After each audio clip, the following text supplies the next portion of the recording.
بالله من الشيطان الرجيم بسم الله الرحمن الرحيم ووصى بها إبراهيم بنيه ويعقوب يا بني إن الله اصطفى لكم الدين فلا تموتن إلا وأنتم مسلمون أم كنتم شهداء إذ حضر يعقوب الموت إذ قال لبنيه ما تعبدون من بعدي قالوا نعبد إلهك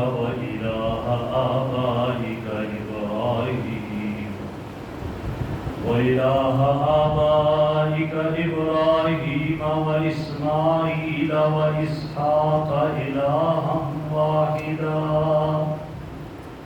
ونحن له مسلمون ووصى بها إبراهيم اور وصیت کی ملت اسلامیہ اور ملت ابراہیمی پر قائم رہنے کی ابراہیم علیہ السلام نے بنی ہی اپنے بیٹوں و یعقوب اور حضرت یعقوب علیہ السلام نے بھی وصیت کی اپنے بیٹوں کو ملت ابراہیم پر قائم رہنے کی یا بنی ان اللہ اصطفیٰ لکم الدین فرمایا اے میرے بیٹو اللہ نے تمہارے لیے دین کو چن لیا ہے دین اسلام کو فلا تموتن الا وانتم مسلمون پس تمہیں موت آئے تو اسلام کی حالت میں فرمانبرداری کی حالت میں ام کنتم شہداء کیا تم اس وقت موجود تھے اذ حضر یعقوب الموت جب یعقوب علیہ السلام کو موت کا معاملہ پیش آیا اذ قال لبنیہ حضرت یعقوب علیہ السلام نے اپنے بیٹوں سے کہا ما تعبدون من بعدی میرے بعد تم کس کی عبادت کرو گے قالوا نعبد الہک و الہ آبائک ہم آپ کے الہ اور آپ کے آبا کے الہ کی عبادت کریں گے یعنی ابراہیم علیہ السلام اسماعیل علیہ السلام اور اسحاق علیہ السلام کے الہ کی عبادت کریں گے اور ان کے معبود کی اور وہ کون ہے الہًا واحدہ وہ ایک ہی اکیلا رب ہے اس کی عبادت کریں گے وَنَحْنُ لَهُ مُسْلِمُونَ اور ہم اسی کے فرما بردار ہیں تِلْكَ أُمَّةٌ قَدْ خَلَتْ لَهَا مَا كَسَبَتْ یہ امت ہے گزر گئی ان سے پہلے لہا ما کسبت ان کے لیے وہی ہے جو انہوں نے کیا وَلَكُمْ مَا كَسَبْتُمْ اور تمہارے لیے وہ ہے جو تم نے کیا وَلَا تُسْأَلُونَ عَمَّا كَانُوا يَعْمَلُونَ اور تم سے نہیں پوچھا جائے گا کہ وہ کیا کام کرتے تھے میرے محترم بزرگوں اور دوستوں کل کے درس میں گزرا تھا وَمَنْ يَرْغَبُ عَنْ مِلَّةِ إِبْرَاهِيمَ إِلَّا مَنْ سَفِهَ نَفْسَهُ ابراہیم علیہ السلام کی ملت سے جو اعراض کرے گا وہ بے حکم اور یہ کل عرض کیا تھا کہ ابراہیم کی ملت وہی ہے جو حضرت محمد رسول اللہ صلی اللہ علیہ وسلم کی ملت ہے اور وہ ملت اسلام ہے آج کے درس میں بتایا جا رہا ہے کہ حضرت ابراہیم نے اپنے بیٹوں کو بھی کیا نصیحت فرمائی کہ تم نے اسی ملت کو اسی جو ملت اسلام ہے اسی ملت اسلامیہ کو تم نے اختیار کرنا ہے اور اسی پر تم نے قائم رہنا ہے اور اسی پر اپنی زندگی کو گزارنا ہے حضرت ابراہیم علیہ السلام کے 5 بیٹے بعضوں نے 4 بھی لکھا بعضوں نے 14 بھی لکھا لیکن زیادہ یہ ہے کہ 5 جن میں 2 کا ذکر قرآن کریم میں آتا ہے حضرت اسحاق علیہ السلام اور حضرت اسماعیل علیہ السلام اور 3 کا ذکر جو ہے وہ تاریخ میں کیا گیا ہے اور تورات میں کیا گیا کہ ایک کا نام مدین تھا اور ایک کا نام حضرت مداحن تھا اور تیسرے کا نام حضرت قیدار تھا، اور فرمایا کہ ان کی بیٹی کوئی نہیں تھی، لیکن انہوں نے بھی دنیا سے جاتے ہوئے اپنے بیٹوں کو جو وصیت کی وہ وصیت یہ تھی کہ تم نے ملت اسلام کو نہیں چھوڑنا،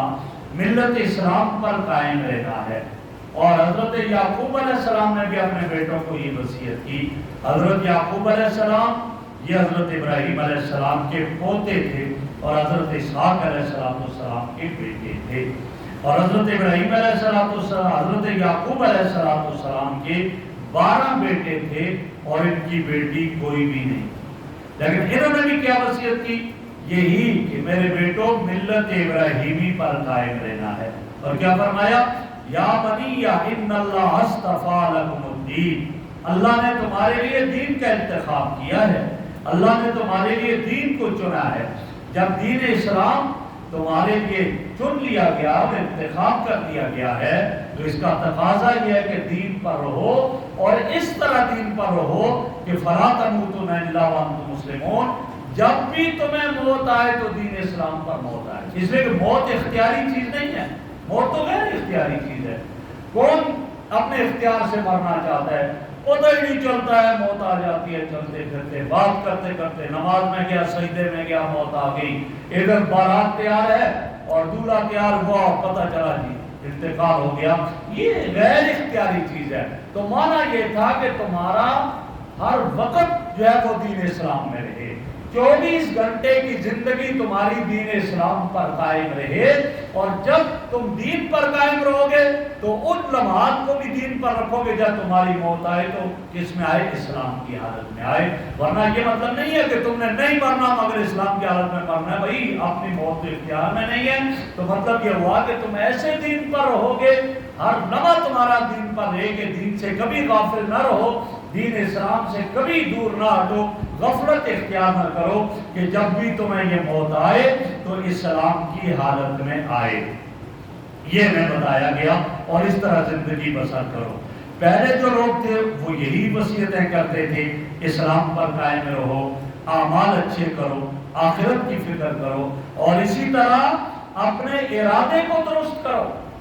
اصل ہے ارادہ، نیت، کہ جو آدمی آ رہا ہے اللہ کی توفیق سے آ رہا ہے، اس کا ارادہ ہوگا تو اللہ کی توفیق ملے گی۔ مسجد میں آپ آئے، نماز پڑھی، اللہ کی توفیق سے، آپ کا ارادہ تھا، اللہ نے توفیق دیا، آپ آگے نماز میں۔ کئی ایسے جو دکانوں پر بیٹھے ہوئے، کئی ایسے جنہوں نے اذان سنی اور وہ نہیں آئے، کیوں نہیں آئے؟ انہیں توفیق ہی نہیں ملی، اور وجہ یہ کہ ان کا ارادہ نہیں تھا۔ تو مانا یہ کہ تم اپنے ارادے کو اس طرح رکھو، تمہارا ارادہ ایسا ہو کہ بس تمہیں جب بھی موت آئے تو اسلام کی حالت میں موت آئے، اور اس کے علاوہ موت کی کیفیت نہ ہو۔ تو یہ انہوں نے وصیت کی۔ اب آگے ام کنتم شہداء اذ حضر یعقوب الموت، اس کا شان نزول یہ بیان کیا ہے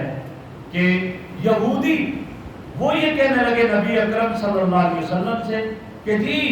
یعقوب علیہ السلام نے اپنے بیٹوں کو یہودیت پر رہنے کی وصیت کیا اور حکم دیا۔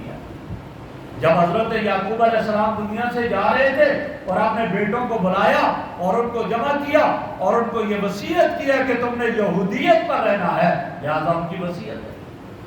اللہ نے ان کی تردید میں یہ اتارا، فرمایا ان سے کہہ دو، کیا تم اس وقت موجود تھے جب حضرت یعقوب علیہ السلام پر موت کا عالم طاری ہوا؟ کیا اس وقت تم موجود تھے، وہاں تھے کہ جب انہوں نے تو اپنے بیٹوں کو اکٹھا کر کے کیا فرمایا تھا؟ جب اکٹھا کیا اور فرمایا ما تعبدون من بعدی، بتاؤ میرے بعد کس کی عبادت کرو گے، میرے بعد کس کو الہ مانو گے، میرے بعد کس کو حاجت روا مانو گے، میرے بعد کس کے سامنے جبین نیاز جھکاؤ گے، کس کی عبادت کرو گے؟ تو انہوں نے جواب میں بیٹوں نے کیا کہا؟ نعبد الہک و الہ آبائک، ہم آپ کے الہ، آپ کے خدا، آپ کے معبود کی عبادت کریں گے، اور آپ کے آبا و اجداد، یعقوب علیہ السلام کے آبا و اجداد کیا ہوئے؟ حضرت ابراہیم دادا ہیں اور آبا ہیں، باپ حضرت اسحاق ہیں اور چاچا حضرت اسماعیل ہے، تو اس کو بھی اب کہا جاتا ہے، تو یہ سب تغلیباً آبا کہا کہ آپ کے آبا و اجداد حضرت ابراہیم، حضرت اسماعیل اور حضرت اسحاق کا جو الہ تھا وہ ایک ہی رب ہے، وہی حاجت روا، وہی مشکل کشا، کوئی اس کے علاوہ عبادت کے لائق نہیں ہے، ہم اس کی عبادت کریں گے، اس کے علاوہ کسی اور کی عبادت نہیں کریں گے۔ فرمایا انہیں یہ کہہ دو کہ یہودیت کیا ہے؟ یہودیت تو یہ تھی جن کے بارے میں قرآن نے فرمایا اتخذوا احبارہم ورہبانہم اربابا من دون اللہ، انہوں نے تو اپنے احبار، اپنے رہبان، اپنے بڑے بڑے جو ہے ان کے تھے، ان کو اپنا معبود بنا دیا تھا، ان کو رب بنا دیا تھا۔ یہودیت تو یہ ہے۔ اور یعقوب علیہ السلام نے یہ نہیں فرمایا کہ تم نے احبار اور رہبان کی عبادت کرنی ہے۔ یعقوب علیہ السلام نے تو اپنے بیٹوں کو بلا کر کہا کس کی عبادت کرو گے؟ انہوں نے کہا ہم آپ کے اور آپ کے آبا کے الہ کی عبادت کریں گے، جس کی آپ عبادت کرتے تھے، جس کے آپ کے باپ دادا عبادت کرتے تھے، ہم ان کی عبادت کرتے گے۔ لہذا تم یعقوب علیہ السلام پر کیوں الزام لگاتے ہو؟ کیا تم اس وقت موجود تھے کہ ایسا ہوا؟ وَنَحْنُ لَهُ مُسْلِمُونَ، اور یہ کہنے لگے حضرت یعقوب علیہ السلام کے بیٹے کہ ہم اللہ رب العزت کی اطاعت اور فرما برداری کرنے والے ہیں، اسی کی طرف اپنی نسبت کرنے والے ہیں، اس کے علاوہ اور کسی کی طرف نسبت نہیں کرنے والے۔ آگے فرما دیا تِلْكَ أُمَّةٌ قَدْ خَلَتْ، یہ امت تھی، یہ جماعت تھی، ابراہیم علیہ السلام، یعقوب علیہ السلام، اسماعیل علیہ السلام، اسحاق علیہ السلام، یہ ایک جماعت تھی، قد خلت، یہ گزر گئی، اور تمہارے آبا و اجداد جو ان پر ایمان لانے والے، یہ تمہارے آبا و اجداد میں سے تھے جو گزر گئے۔ جب گزر گئے لہا ما کسبت، ان کے لیے ہوئے جو کیا، جو اعمال کیے انہیں ان کے اعمال کا اجر ملے گا، اس کا بدلہ ملے گا۔ اور اے یہودیو تم وَلَكُمْ مَا كَسَبْتُمْ، تم جو کر رہے ہو تمہیں تمہارے کیے کا بدلہ ملے گا۔ تم نے تو ایمان ہی نہیں لایا، تم نے ایمان کو ترک کر دیا میرے اوپر، لہذا جو تم کر رہے ہو تمہارے کیے کا تمہیں بدلہ ملے گا، ان کے کیے کا انہیں بدلہ ملے گا۔ ان کو لے کر آگے نہ بڑھو کہ ہم جو ہے جی بس ہمارے آبا و اجداد ایسے تھے تو ہم ایسے نہیں۔ امام غزالی رحمہ اللہ نے بڑی پیاری مثال دی اور فرمانے لگے کہ اگر بیٹا بھوکا اور پیاسا ہو اور باپ کھا پی لے، باپ سیر ہو جائے، باپ کا پیٹ فل ہو جائے، تو فرمایا کہ بیٹے کو کوئی فائدہ نہیں ہوگا باپ کے کھانے پینے سے۔ باپ کو نہیں بھوک، اس نے اپنا پیٹ فل کر دیا، تو باپ کے کھانے پینے سے بیٹے کی بھوک رفع نہیں ہوگی، بیٹے کی بھوک ختم نہیں ہوگی۔ فرمایا اس طرح ان سے کہہ دو یہود و نصارہ سے کہ جب تک وہ خود نہیں بیٹا کھائے پیے گا اس کی بھوک دور نہیں ہوتی، تو ان یہودیوں سے اور نصارہ سے بھی کہہ دو کہ آبا و اجداد کے دین پر قائم رہو گے تو تم کامیاب ہوگے۔ اب یہ کہنا جی میرا باپ دادا وہ ایسے تھے، تو لہذا جیسے باپ کے پیٹ بھرنے سے بیٹے کا پیٹ نہیں بھرتا، اس کی بھوک دور نہیں ہوتی، باپ دادا کے جو ہے وہ ملت ابراہیم پر ہونے سے تمہاری کامیابی نہیں، تمہیں کچھ فائدہ نہیں ہوگا۔ ہاں تم خود کیا کرو، ہر درمی کو ختم کرو، ضد کو ختم کرو، اناد کو چھوڑو اور ملت ابراہیمی کو اپناؤ۔ جب ملت ابراہیمی کو اپناؤ گے تو پھر گویا کہ اس کا تمہیں فائدہ ہوگا اور تم اس میں آؤ گے، ورنہ نہیں۔ تو فرمایا وَلَا تُسْأَلُونَ عَمَّا كَانُوا يَعْمَلُونَ، وہ کیا کرتے تھے، وہ ان کا کام تھا۔ تم سے تمہارے بارے میں پوچھا جائے گا، تم سے یہ نہیں پوچھا جائے گا کہ تمہارے آبا و اجداد کا دین کیا تھا، نہیں، ان کے بارے میں نہیں پوچھا، یہ نہیں پوچھا جائے گا تمہارے آبا و اجداد کیا کرتے تھے، بلکہ تمہیں خود صحیح معنوں میں اپنے آبا و اجداد کی پیروی کرنی ہوگی جب تم کامیاب ہو جاؤ گے۔ اگر ان کی پیروی نہیں کرتے اور صرف دعویٰ کرتے ہو تو دعویٰ کرنے کا تمہیں فائدہ نہیں ہوگا۔ تو پتہ چلا کہ ہاں انسان کو چاہیے وہ خود نیک اعمال والی زندگی بسر کرے تو پھر اس کو فائدہ ہے۔ اپنے باپ دادا کو گنتا رہے وہ ایسے تھے وہ تھے، نیک تھے، اپنی جگہ تھے، ان کا انہیں اجر ملے گا، اس کو ان کا اجر نہیں ملے گا، اس کو خود اپنا کیا کرنا پڑے گا۔ وَلَا تَزِرُ وَازِرَةٌ وِزْرَ أُخْرَىٰ، ہاں اپنا بوجھ تو خود اٹھائے گا، خود نیکی کی طرف چلے گا تو ایسا ہوگا۔ اللہ رب العزت ہمیں عمل کی توفیق عطا فرمائے۔ الحمدللہ والعاقبۃ للمتقین والصلاۃ والسلام علی رسول محمد وعلی آلہ سبحانک اللہم وبحمدک نشہد ان لا الہ الا انت نستغفرک ونتوب الیک صلی اللہ تعالی علی خیر خلقہ محمد وعلی آلہ وصحبہ اجمعین۔